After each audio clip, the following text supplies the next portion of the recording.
ಪ್ರಧಾನಿ ನರೇಂದ್ರ ಮೋದಿ ಅವರು ನಾಳೆಯಿಂದ 2 ದಿನಗಳ ಕಾಲ ಮಲೇಷ್ಯಾ ಪ್ರವಾಸ ಕೈಗೊಳ್ಳಲಿದ್ದಾರೆ.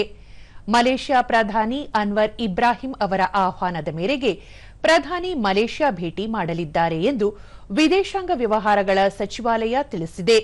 2024ರ ಆಗಸ್ಟ್ನಲ್ಲಿ ಭಾರತ ಮತ್ತು ಮಲೇಷ್ಯಾ ನಡುವೆ ಸಮಗ್ರ ಕಾರ್ಯತಂತ್ರದ ಪಾಲುದಾರಿಕೆ ಏರ್ಪಟ್ಟ ಬಳಿಕ ಪ್ರಧಾನಿ ಅವರು ಮಲೇಷ್ಯಾಗೆ ಭೇಟಿ ನೀಡುತ್ತಿರುವುದು ಇದು 3ನೇ ಬಾರಿಯಾಗಿದೆ.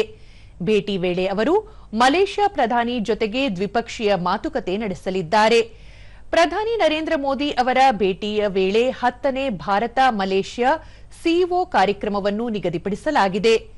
ಉದ್ಯಮ ಮತ್ತು ವ್ಯಾಪಾರ ವಲಯದ ಪ್ರತಿನಿಧಿಗಳು ಹಾಗೂ ಭಾರತೀಯ ಸಮುದಾಯದ ಸದಸ್ಯರೊಂದಿಗೆ ಪ್ರಧಾನಿ ಸಂವಾದ ನಡೆಸಲಿದ್ದಾರೆ. ಪ್ರಧಾನಿ ಅವರ ಮಲೇಷ್ಯಾ ಭೇಟಿ ಆಸಿಯಾನ್ ಪ್ರದೇಶದೊಂದಿಗಿನ ಭಾರತದ ಬಾಂಧವ್ಯವನ್ನು ವೃದ್ಧಿಸಲು ಹೊಸ ಅವಕಾಶ ಒದಗಿಸಲಿದೆ. ಅಲ್ಲದೆ ವಿಶೇಷ ವ್ಯಾಪಾರ, ರಕ್ಷಣೆ, ಅರೆವಾಹಕಗಳು, ಡಿಜಿಟಲ್ ತಂತ್ರಜ್ಞಾನ ಮತ್ತು ನವೀಕರಿಸಬಹುದಾದ ಇಂಧನದಂತಹ ಭಾರತ ಮಲೇಷ್ಯಾ ಬಾಂಧವ್ಯವನ್ನು ಮತ್ತಷ್ಟು ಬಲಪಡಿಸಲಿದೆ.